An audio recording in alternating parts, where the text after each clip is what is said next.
When an empath survives the darkness of a narcissist, they don't just heal, they mutate into something the narcissist could never predict. The person who once absorbed every projection becomes psychologically untouchable.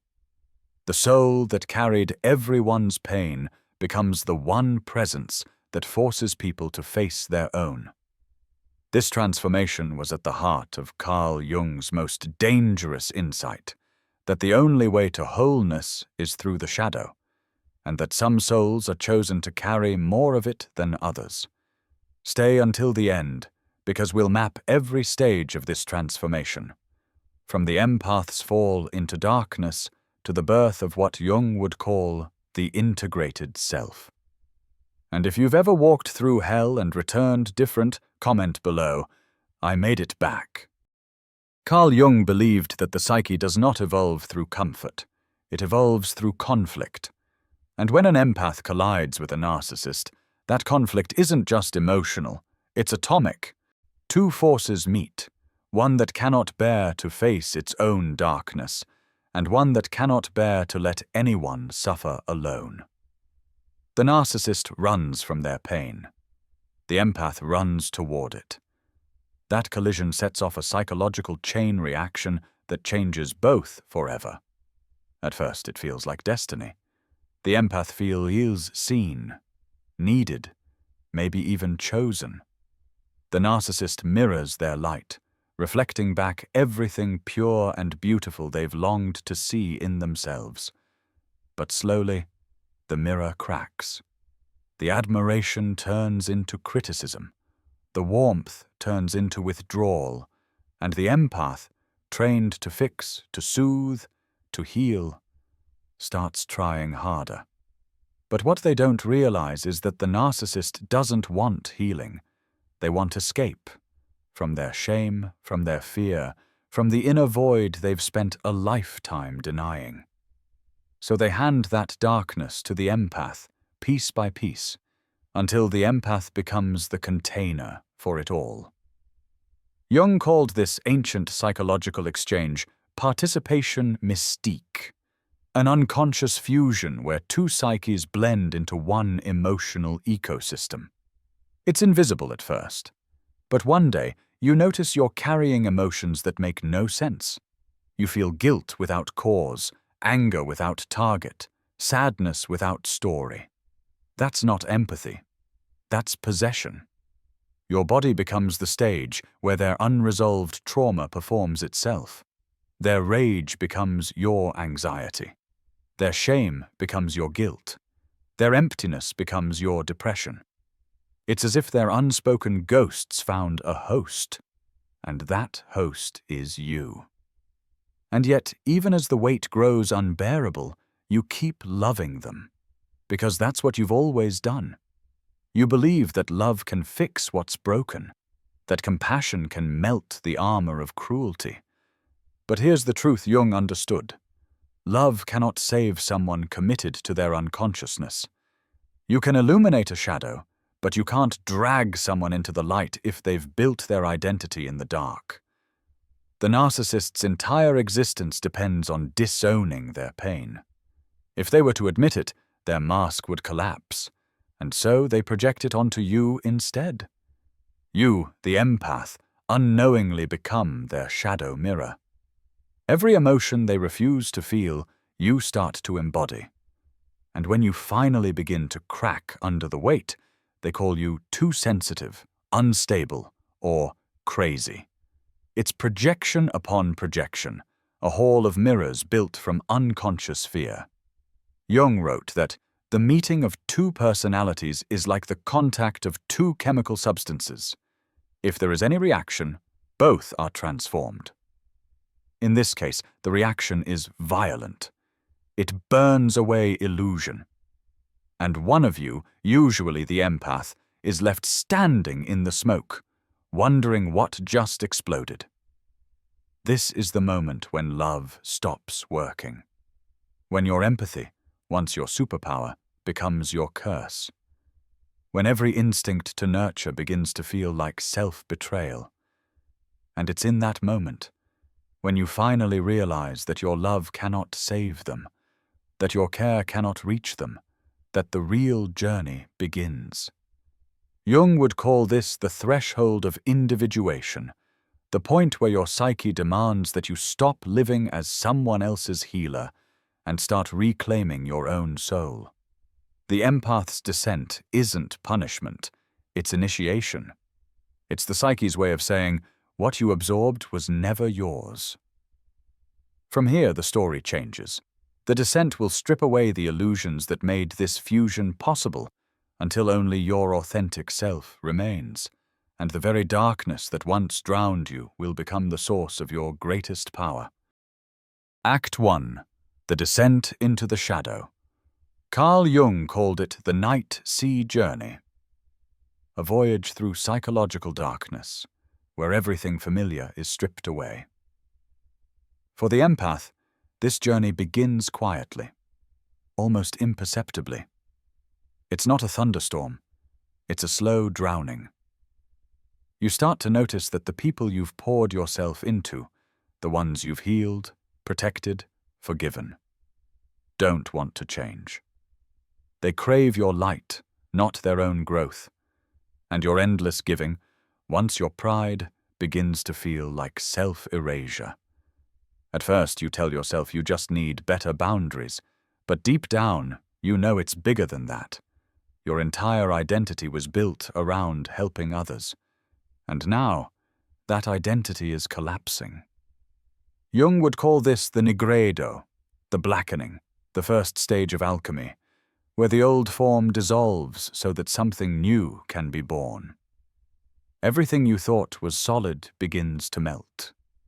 Your relationships, your beliefs, your sense of purpose, all of it turns to smoke. You look in the mirror and can't find yourself. You've become everyone else's reflection, and now that they're gone, there's nothing left to see. It's terrifying. You wonder if you've lost your empathy, your faith, your goodness. But what's really dying isn't your light. It's the mask that kept your light enslaved. In alchemy, the nigredo is described as a putrefaction, the rotting of what is false. It's not glamorous. It's grief. It's rage. It's exhaustion so deep that even your soul feels heavy. It's the point where you stop saying, "I'll be okay," because you don't know if you will.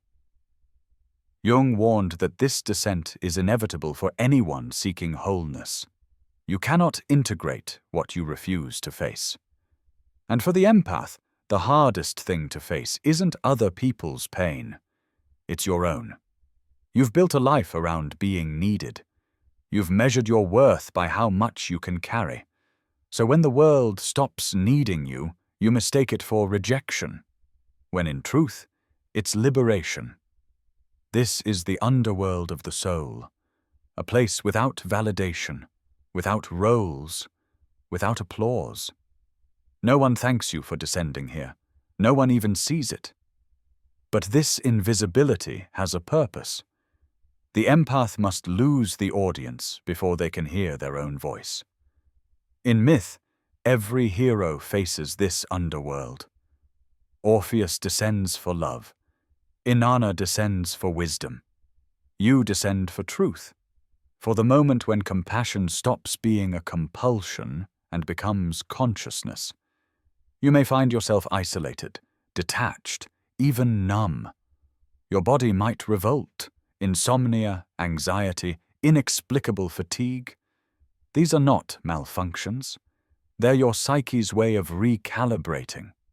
The nervous system is refreeing itself after years of overextension. It's here, in the black soil of collapse, that the first seeds of transformation germinate. Jung called it the secret order inside disorder. Your old identity has disintegrated, but something deeper is assembling in the dark. The empath who dares to stay here, who resists the urge to rush back to helping, fixing, rescuing, discovers something astonishing. Silence no longer feels like punishment. Solitude becomes sanctuary. and pain begins to reveal meaning. Because beneath all the roles, the giver, the healer, the forgiver, there is someone you've never met before, yourself. This is the heart of the night sea journey, not the destruction of who you are, but the death of who you thought you had to be. And if you can bear this chaos, if you can stay in the darkness without trying to fix it, you'll begin to feel something stirring beneath the wreckage, the first pulse of the authentic self, the one that no narcissist can touch, the one you came here to remember. Act 2. The Psyche's Immune Response. Carl Jung believed that the psyche, like the body, has its own immune system, a built-in defense mechanism that awakens when something foreign tries to invade your inner world. For most people, that system is asleep. But for empaths who have survived emotional or psychological abuse, it becomes hyper-intelligent. When you've spent years absorbing other people's pain, your nervous system begins to recognize what doesn't belong. It starts building what I call shadow antibodies, energetic defenses born from the trauma of overexposure. They are not walls. They're wisdom. At first, you don't notice them forming. You just start feeling strange sensations in situations that used to feel familiar. Your chest tightens when someone lies to you, even before you can prove it. Your stomach knots when guilt is being weaponized. Your breath shortens when someone cloaks control as concern.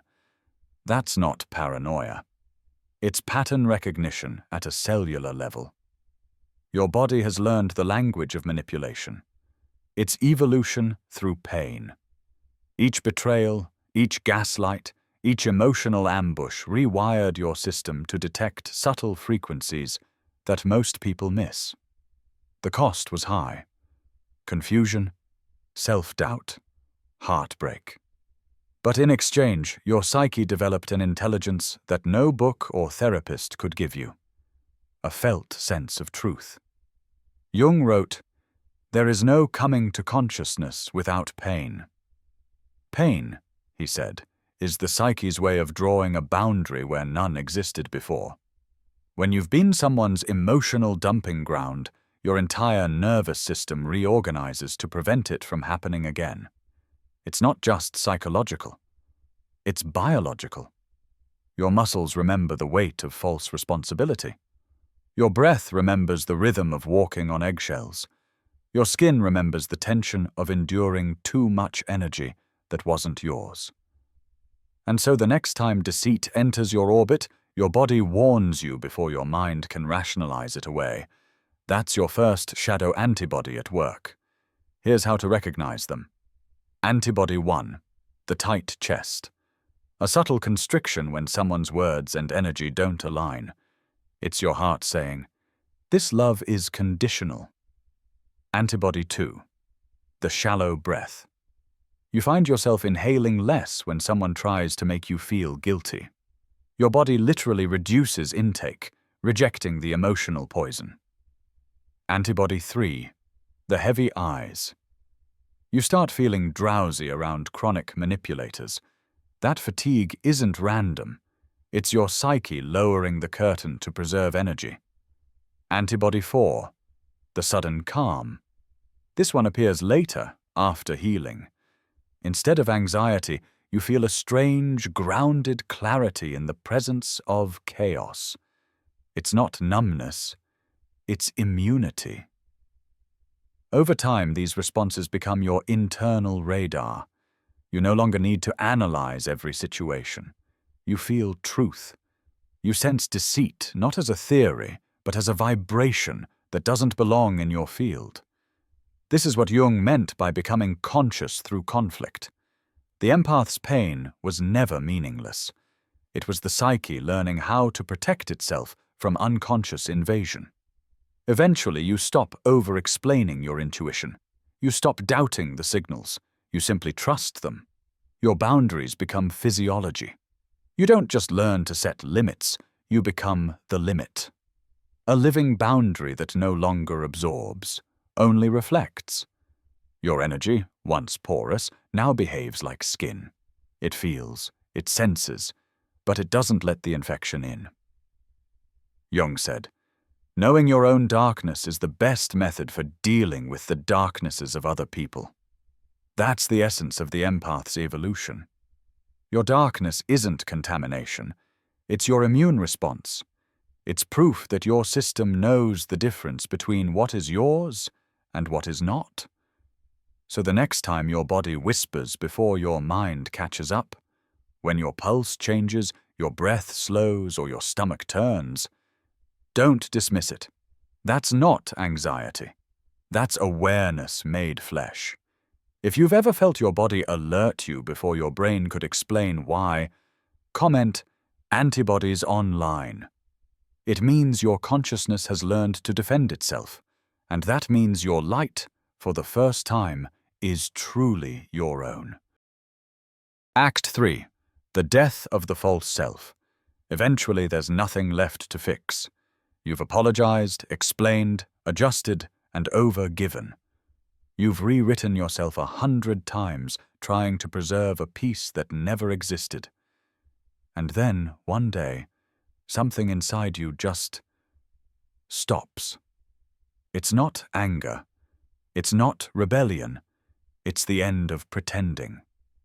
You hit what Carl Jung called ego death, the moment the mask collapses, and with it, the identity built on being helpful, available, and endlessly forgiving. This death doesn't make a sound. It doesn't announce itself with drama or tears. It arrives like an empty morning. You wake up and feel nothing. No drive to save, no urge to explain, no energy left to perform goodness. You look in the mirror and realize you don't recognize the person staring back. Your empathy feels gone. Your hope feels poisoned. Your heart feels hollow. But that hollow isn't death. It's space. It's the clearing your soul has been negging for. Jung believed that the psyche can't evolve while we cling to what is false, so it strips away everything that is borrowed, performed, or people-pleasing. He called this process the dissolution of the persona, the psychological mask we wear to survive in society. The empath's persona is built on service. If I love enough, I'll be safe. If I give enough, I'll be valued. But when that strategy stops working, the persona collapses, and you're left face to face with the self beneath performance. It feels like emptiness, but in truth, it's authenticity unmasked. Jung wrote, "I am not what happened to me. I am what I choose to become." That's the invitation hiding inside the despair. The narcissist thought they were destroying you, dismantling your confidence, corroding your self-worth. But all they truly destroyed was the false self that needed their approval to exist. They tore down the scaffolding of your old identity. And while that feels like annihilation, what's really dying is the version of you that survived by over-functioning, that mistook self-erasure for love, that believed acceptance could be earned by self-abandonment. This is why the ego death of an empath is so brutal, because your goodness was never a mask of arrogance, it was a survival mechanism. And now that survival pattern is gone, you have to learn to live, not perform, for the first time. The emptiness becomes the womb of rebirth. It's the alchemical void, where the soul, stripped of all its costumes, begins to knit itself anew. Your nervous system starts recalibrating from, "How can I help?" to, "What do I need?" At first, that question feels selfish, but it's sacred. It's the seed of sovereignty. You begin to realize that empathy was never meant to replace identity. Compassion was never supposed to cost you consciousness. Real love doesn't require you to become smaller. It requires you to become real. So the heart that once tried to heal everyone starts beating for itself again.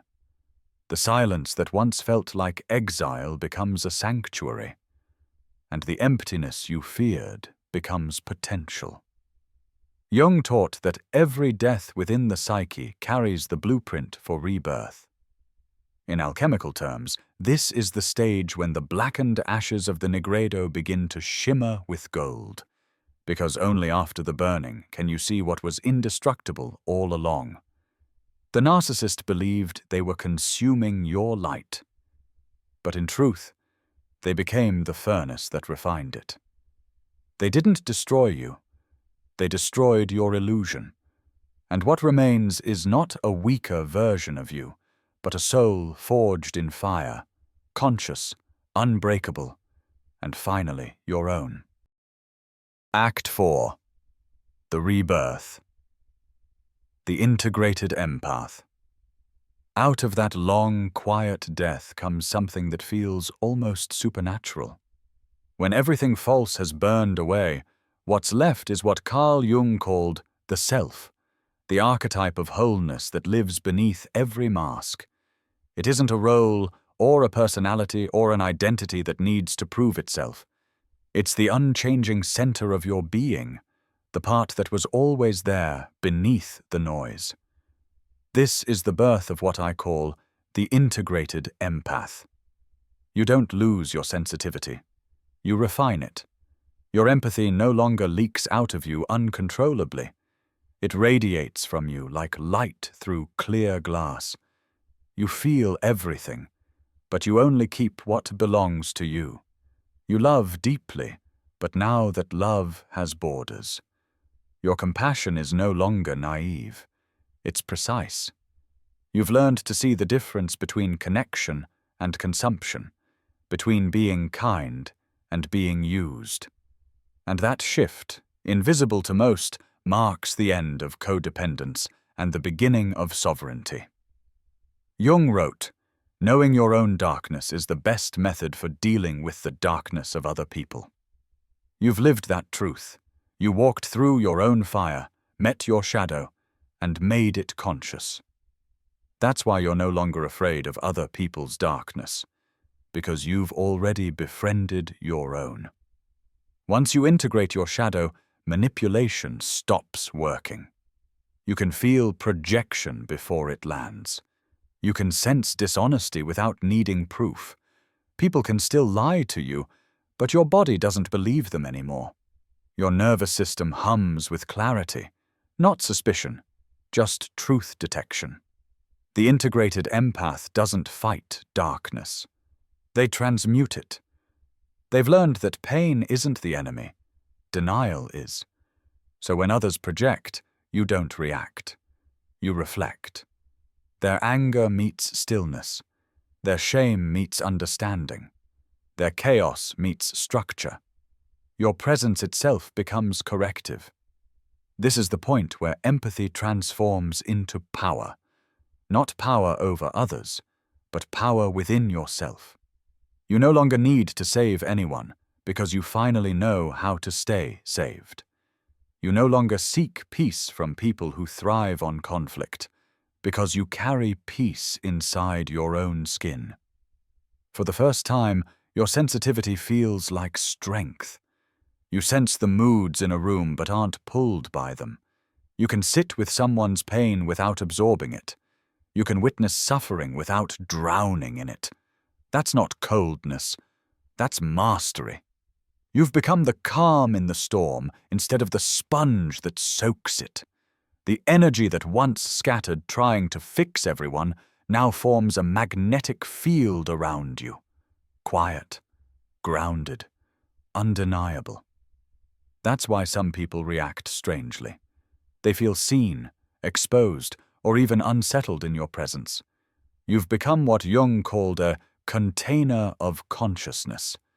Your clarity forces others to meet themselves, and yet you hold no malice. Your empathy has grown teeth, but it still smiles. It forgives without forgetting, loves without losing itself, and gives without draining. You've learned that boundaries aren't walls. They're mirrors that teach others where you end and they begin. This is the miracle hidden inside your suffering. The very sensitivity that once broke you has become your shield. You no longer absorb darkness. You alchemize it. You don't resist emotions. You read them like weather patterns, adjusting without losing center. And that equilibrium, that calm awareness born from shadow and light in union, is what Jung called individuation, the birth of a fully realized self. You've gone from empath to integrated empath, from absorber to alchemist, from seeker to mirror. You've proven that love without boundaries is martyrdom, but love with awareness is enlightenment. You've walked through fire and returned untouchable, not because you built armor, but because you became light. Act 5. The Shadow Walker Archetype. When Carl Jung studied alchemy, he realized that transformation isn't repair, it's creation. Alchemy isn't about fixing broken metal. It's about burning it, melting it, purifying it, until it becomes something entirely new. The empath's journey follows the same formula. You weren't healed, you were forged. Out of betrayal and chaos, something ancient awakens. You've become what I call a shadow walker, someone who can move through the darkest corners of human psychology without losing their own light. The shadow walker doesn't fear darkness anymore. They've lived there. They've learned its language, not to glorify it, but to translate it. They can sense unconscious motives before words are spoken. They can sit with pain without flinching, with rage without absorbing, with deceit without collapsing. That's not hardness. That's consciousness. You see, most people only understand light by avoiding darkness. But the shadow walker understands light because they've lived inside the dark. They've learned to navigate it, map it, and in time, guide others through it. You heal not by retelling your wounds, but by embodying your wholeness. You don't preach boundaries. You are the boundary. Your energy itself becomes structure, a quiet mirror that reflects truth, whether others want to see it or not. This is what Jung referred to as the constellation effect, when one person's level of consciousness literally changes the psychic field around them. Your presence now acts like a tuning fork in a chaotic orchestra. When you enter a room, people start vibrating at their natural frequency again. Deception weakens. Projection slides off. Not because you call it out, but because your energy makes unconsciousness uncomfortable. Some will feel drawn to you, hungry for the stability you emanate. Others will recoil, threatened by a clarity they cannot yet hold. Both reactions are evidence of your transformation. You've become a walking truth serum. The shadow walker archetype is dangerous precisely because it cannot be manipulated. You've integrated your shadow. Therefore, there's nothing left for others to exploit. You've owned your anger, so no one can weaponize it against you. You've faced your shame, so no one can humiliate you into submission. You've looked your fear in the eye and discovered it was a teacher. This is the final paradox of the empath's evolution. What once made you vulnerable is now your greatest strength. Sensitivity turned into radar, compassion refined into discernment. Your intuition, once dismissed as too much, has become your compass through the collective unconscious. People can sense it. They can feel the difference between sympathy and sovereignty. You're not reacting from pain anymore, you're responding from presence. And that presence has weight. Jung wrote that the fully individuated person kindles a light in the darkness of mere being. That's what the shadow walker does, not through preaching, but through embodiment. Your quiet composure exposes falseness faster than confrontation ever could. You've become a natural disruptor of illusion, a catalyst for truth. But here's what makes it sacred. You do it without ego. You don't shine your light to prove your worth. You shine because it's what light does. You understand that consciousness itself is the only medicine that truly heals. So when others meet you, they don't just meet a person. They meet a mirror. Some will awaken in your reflection. Others will shatter it. Either way, transformation begins.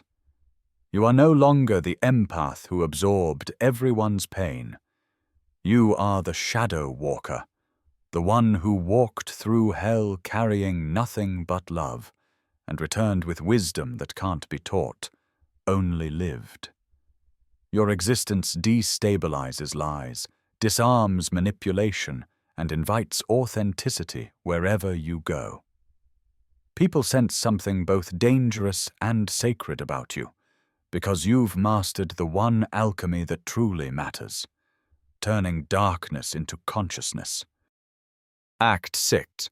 The Guardian Function. Carl Jung believed that once a person reaches individuation, the full integration of their light and shadow, they become what he called a guardian of consciousness. That's what you've become.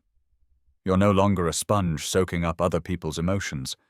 You're a container, not hard, not cold, just defined. Your sensitivity hasn't disappeared. It's gained structure. Where others once spilled chaos into you, there's now a form, a boundary shaped by awareness. You don't need to announce your limits anymore. Your presence speaks them.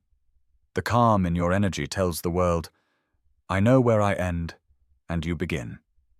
And that knowing, more than words, changes everything around you. When people try to project their pain onto you, your silence becomes a mirror. They see themselves reflected back, forced to confront what they were trying to unload. That's the quiet magic of the integrated empath. You don't absorb darkness anymore. You reflect it back into consciousness. This is the empath's final evolution, from absorber of pain to mirror of truth. You don't heal others by carrying their wounds. You heal them by refusing to. Your refusal isn't rejection. It's revelation. It shows them the difference between true connection and emotional dependency. Your boundaries have become medicine. They teach without preaching. They remind others that love and containment can exist in the same breath. You are the guardian now, not guarding others, but guarding awareness itself. Every time you hold your center, every time you refuse to collapse under someone else's projection, you protect the collective from sliding deeper into unconsciousness. You've become proof that empathy doesn't mean suffering. It means seeing clearly, feeling deeply, and remaining whole. That is the guardian function. And you, by simply existing in truth, now embody it. Carl Jung once wrote, "As far as we can discern, the sole purpose of human existence is to kindle a light in the darkness of mere being." That's exactly what you've done. The empath who survives the narcissist becomes that light, not the naive glow that gets consumed, but the fierce illumination that exposes shadow wherever it falls. This isn't just healing, it's evolution. You are living proof that sensitivity was never your weakness, it was your initiation. It was unconsciousness, not empathy, that was fragile all along. The narcissist tried to erase you, but all they succeeded in doing was burning away everything that wasn't truly you. They were the fire, yes, but you were the gold hidden in the flame. So take a moment and claim this truth.